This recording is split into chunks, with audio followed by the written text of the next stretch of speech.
The night the temperature dropped to negative 23 degrees in Detroit, 6 people died of exposure. They were found in doorways, under highway ramps, curled into the corners of parking garages with their knees pulled to their chests, like they were trying to disappear inside themselves. 6 people the system had counted, catalogued, and then quietly failed. But under the Harlan Street overpass, 37 people huddled together in the dark, and every single one of them survived. Not because a shelter finally opened its doors, not because the city sent help in time, because a 58-year-old black man named Marcus Webb pulled a fistful of garbage bags out of a dumpster, held them up in the freezing air, and told the people around him that these were going to save their lives. They laughed at him. Some of them cursed at him. One woman said the smell alone was going to kill her faster than the cold. Marcus just nodded, knelt down on the concrete, and got to work. And by the time the sun rose, over a city that had forgotten those 37 people existed, every one of them was still breathing. This is his story, and it might be the most important thing you watch today. Picture the Harlan Street overpass on a Wednesday night in January. Not a poetic, cinematic kind of cold. The real kind. The kind that feels like the air itself is trying to get inside your bones and hollow them out. The kind where exposed metal burns bare skin in under 30 seconds. The kind where your breath doesn't just fog, it freezes in the air in front of your face like a small ghost leaving your body. Marcus had been living under that overpass for 11 months by then, since the workers' comp claim that went nowhere, since the pills that started as a legitimate prescription and ended as the only way to get through the day, since the apartment and then the couch and then, finally, the concrete. He was a construction foreman once. Spent 20 years building the kind of insulated wall systems that keep office buildings warm in February, while the people who clean those offices at midnight ride the bus home through the same cold that was now trying to kill him. He understood, in his body, in his hands, in the precise technical language of a trained professional, exactly how heat stays trapped inside a structure. He understood R values and vapor barriers and the physics of dead airspace. He could look at a wall assembly and tell you where it was going to fail before the building was finished. He just happened to be applying that knowledge from the wrong side of the wall now. The city's emergency alert had gone out that afternoon. Polar vortex, record lows. Seek indoor shelter immediately. The warming centers were full by 4 o'clock. The shelters had turned people away by 5. The overpass community, 37 people, including 2 teenagers. A woman named Deidre, with a 7-month-old daughter she'd sent to her sisters before the storm. And a 71-year-old man named Cecil, who hadn't spoken to anyone in 3 days, had nowhere left to go. The thermal emergency blankets the outreach workers had distributed 2 weeks earlier were already shredding in the wind. Space blankets, they call them. You've probably seen them. Thin as plastic wrap, loud as a drum kit in any breeze, and about as useful as tinfoil in a wind tunnel. Which structurally is more or less exactly what they are. That's when Marcus walked to the dumpster and didn't come back empty-handed. So here's the question I want you to sit with before we go any further. Have you ever watched someone get dismissed, laughed at, or ignored for having an idea that turned out to be exactly right? Have you ever been that person, the one whose solution nobody wanted to hear until after the crisis proved them correct? Drop it in the comments below.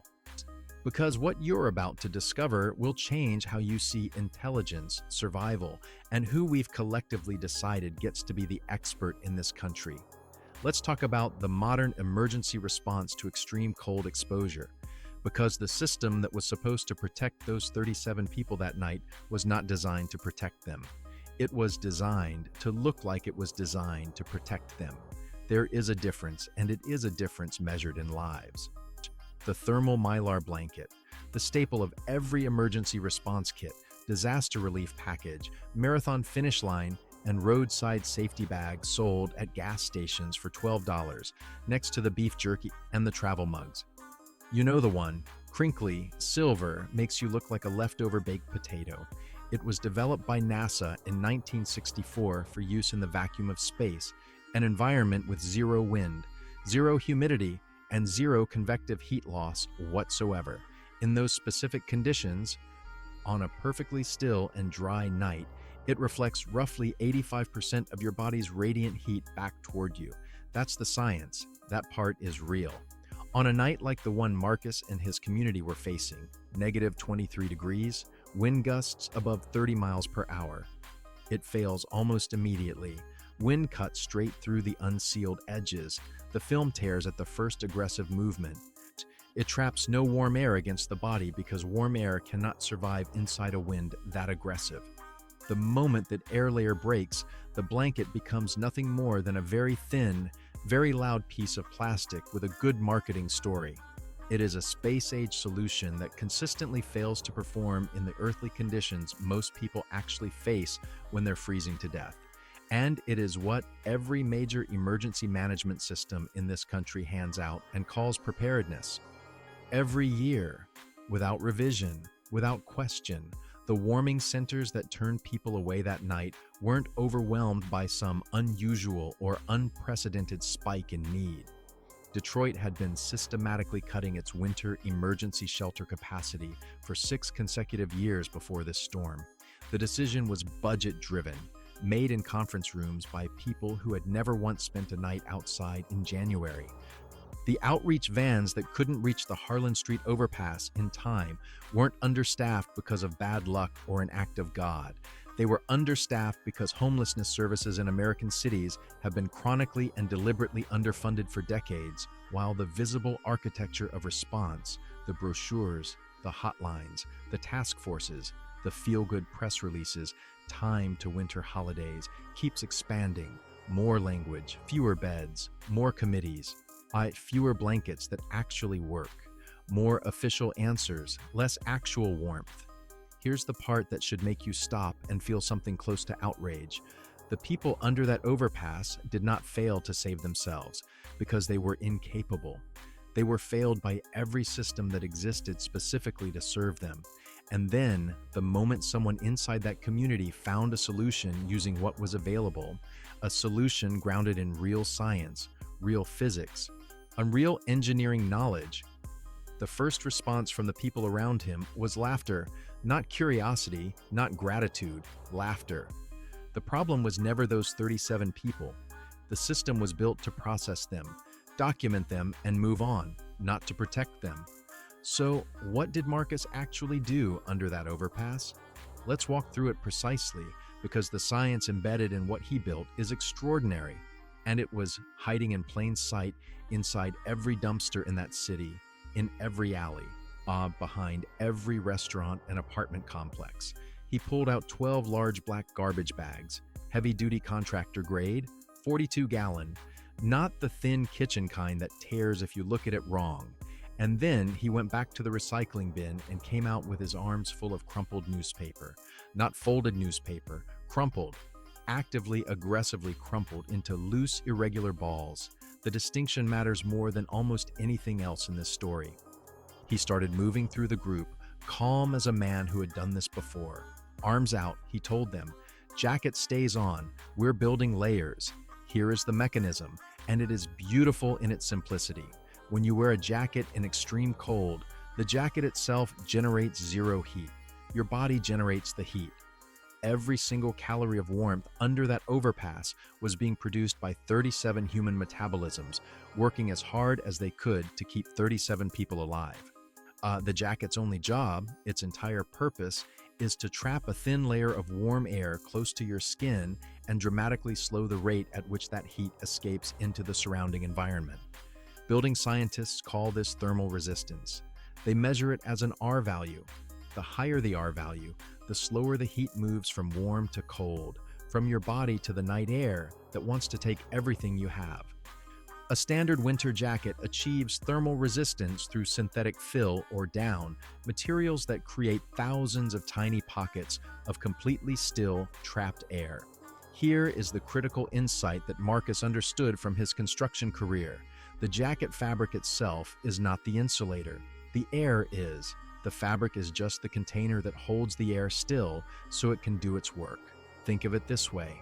Imagine a room full of people standing shoulder to shoulder in complete stillness. The warmth in that room stays contained, builds on itself, remains. Now, Crack a window in a storm. Everyone scatters. The warmth disappears with them in seconds. That's convective heat loss. That's what happens to the air layer inside a mylar blanket the moment wind gets underneath it or through a torn edge. The air, your only real protection against dying, escapes in an instant. And once it's gone, the blanket is decorative. So crumpled newspaper does something remarkable that most people have never stopped to consider.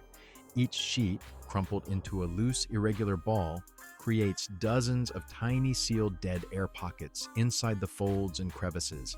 Dead air, completely still air. Air that cannot be stripped away by wind because it is physically trapped inside layers of paper that the wind cannot penetrate. It is an insulating matrix assembled from material people throw away every single day. And when you stuff that crumpled newspaper into a heavy-duty contractor trash bag and pull it over your body, you are building a sleeping bag from components pulled out of a recycling bin. The trash bag acts as both a vapor barrier and a windbreak. It physically blocks the convective stripping effect that kills people in extreme cold faster than almost any other mechanism. The bag stops the wind. The newspaper catches and holds the dead air. Your body heats that air.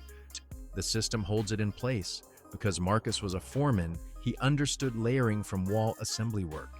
He didn't just hand each person one bag. He built a 3-layer system. Inner bag cinched at the waist over the jacket, creating a sealed lower chamber. Middle layer packed with crumpled newspaper around the torso and upper body. This was the primary insulating core, the equivalent of the bat insulation inside a wall cavity. Outer bag loose, opening facing downward, designed to capture the rising warm air that the body continuously produces. 3 layers, 3 functions. Wind barrier, insulation core, heat capture. The same logic as a modern building envelope, assembled from garbage in under 10 minutes per person. This is not folk wisdom or intuition. This is applied thermodynamics. It works because the laws of physics are not impressed by how much a solution costs or where the person who designed it sleeps at night. Deidre, the 26-year-old who said the smell was going to kill her, put hers on because Marcus asked twice, and because Cecil, the 71-year-old who hadn't spoken in 3 days, put his on first without a single word of complaint. She said later that within 8 minutes of pulling the outer bag into place, she stopped shaking, not because the temperature had changed, because the heat her body was already generating was finally being kept inside the envelope Marcus had built around her, rather than being stripped away by a wind that had been taking it all night. 8 minutes. That's how long it took for real physics to outperform an official emergency response system that had been failing those people for years. If you're finding this as remarkable as I am, hit that like button. This knowledge is real, it works, and it belongs to everyone watching right now. Not just people lucky enough to know a construction foreman. So why isn't this in any emergency preparedness manual? Why aren't outreach workers trained in it? Why did it take a man living in the street to implement something that performs better than equipment produced by major manufacturers and distributed by government agencies? 3 reasons. Same 3 reasons every time. Speed. The Mylar space blanket can be manufactured by the millions, compressed into a 4-inch square, barcoded, and bulk shipped to emergency stockpiles across the country. The trash bag insulation system requires a human being who understands it to explain it to other human beings who don't in real time in the cold, while people are scared and exhausted and have already been told the official answer is the shiny silver blanket. Knowledge transfer is slower than product distribution. It doesn't fit in a procurement spreadsheet. You cannot put it on a pallet and call it done. Cost, not material cost. Newspaper and contractor bags are essentially free. The cost of legitimacy. Disseminating Marcus's system as official practice would require treating the knowledge of a homeless construction foreman as expertise worth taking seriously, worth training people around, worth putting in a manual with his name attached to the logic. We have not historically been structured to do that. We are very good at taking knowledge from institutions and distributing it downward. We are almost entirely unprepared to take knowledge from the bottom and move it upward where it can help the most people. And the third reason, entrenchment. The moment the Mylar blanket became the official answer, It became almost impossible to replace, not because it worked best, but because it was in the system. Procurement contracts, training checklists, grant-funded supply orders. Official answers develop institutional gravity. They pull everything toward themselves, regardless of performance. The warming centers were full that night. The space blankets were shredding in the wind, but they were the official response. And so everyone trusted them, right up until they stopped working for the 6 people who didn't survive to morning. Doctors have long understood that in extreme cold with high wind, hypothermia can become fatal within 2 to 4 hours. The window to act is narrow. The materials to act were in the dumpster 15 feet from where those 37 people were sitting. The expertise to act was inside a man the system had discarded. And the first response to that expertise was laughter. The hidden cost of choosing the official answer over the right answer is paid in people. Every winter, here is what you can actually do with this right now, not someday, tonight if needed. The easiest option, you now understand the principle. Heavy-duty contractor trash bags plus aggressively crumpled newspaper plus layering equals real, meaningful thermal protection in extreme cold. If you are ever caught in a life-threatening cold situation or encounter someone who is, you have knowledge most people, including many emergency responders, do not have. That knowledge costs nothing and forgets nothing. The intermediate option, build what outreach volunteers have started calling a cold weather dignity kit and keep it in your trunk. 3 42-gallon contractor bags, not kitchen bags, the thick black contractor grade, rolled tight alongside a bundle of newspaper or paper grocery bags, folded and ready to crumple. If you find someone in distress during extreme cold, you can build them a Marcus Webb system in under 10 minutes. Inner layer over the jacket, cinched at the waist. Middle layer packed densely with crumpled paper around the core. Outer layer loose, opening downward to capture rising body heat. It is not a permanent solution. It is a bridge, the bridge between the moment the system fails someone and the moment help finally arrives. The minimum option, available to you immediately. The next time you see a donation drive for a local shelter or cold weather outreach program, look at what they're providing. If the answer is Mylar blankets and nothing else, you now have the knowledge to ask better questions, to suggest contractor bags, to explain calmly and specifically why dead air insulation outperforms reflective film in high wind conditions. You are, after watching this video, more informed about cold weather survival mechanics than a significant portion of the people running those programs. That is not arrogance. That is what happens when you stop accepting the official answer and start asking why it works, or why it doesn't. Marcus Webb was not a folk hero. He was not a miracle. He was a trained professional in an impossible situation who refused to let the situation be more powerful than his knowledge. He was an engineer who worked with the only materials his circumstances made available. He built a life-saving system out of garbage because he understood heat, and he understood people, and he understood that 37 lives were worth more than his dignity in a moment when his dignity had already been stripped away by everything that came before that night. He was the expert in the room. He just wasn't the one anyone expected to be. The knowledge that saved those people wasn't lost. It was never given a proper address.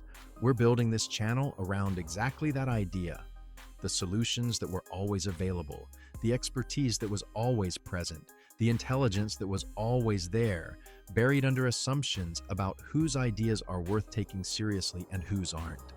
Subscribe if you believe knowledge shouldn't require a credential or an address to count, and tell us in the comments what you want us to dig into next. What problem have you been told is too complicated, too expensive, too far gone, that you suspect deep down already has a solution that someone just isn't listening to? Drop it below. We read every single one.